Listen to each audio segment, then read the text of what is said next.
جبت لكم حلوة العيد في سنيوة واحدة. نحتاج فيها مارغرين طرية، لافاني، سكر ناعم، الزيت والبيض. راح نخلطهم مليح حتى نتحصل على قوام كريمي، ونلمها بشويه نشا، مغرفه صغيره نتاع خميره الحلويات، ونزيد الفرينه. دات لي حوالي 3 كيسان وشويه.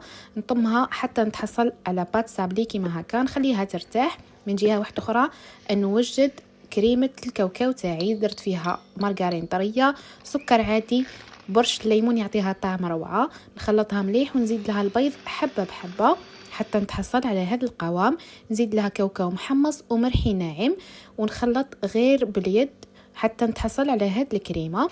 نجيب البلاطو تاعي فيه ورقه طهي، قيس البلاطو، نفتح عليه العجينه تاعي ونحطها في البلاطو، نزيد نبسطها مليح بيدي، نثقبها بالفرشيطه باش ما تطلعش، ونحط فوقها طبقه نتاع معجون المشماش تكون رقيقه، ما نوصلوش للحواف باش ما ينحرقش. وفي البوش فرشت فوقها هذيك الكريمه تاع الكاوكاو، نسطحها ونزيد نرشها بكاوكاو ايفيلي، وندخلها على 180 درجه حتى تحمر مليح من الاسفل. نزيد نحمرها من الفوق وندهنها بالمعجون كي طيب لي، نخليها تبرد تماما، نقطعها مربعات ونزينها. وبالصحه والهنا، بزاف بنينه وطريه وتذوب في الفم.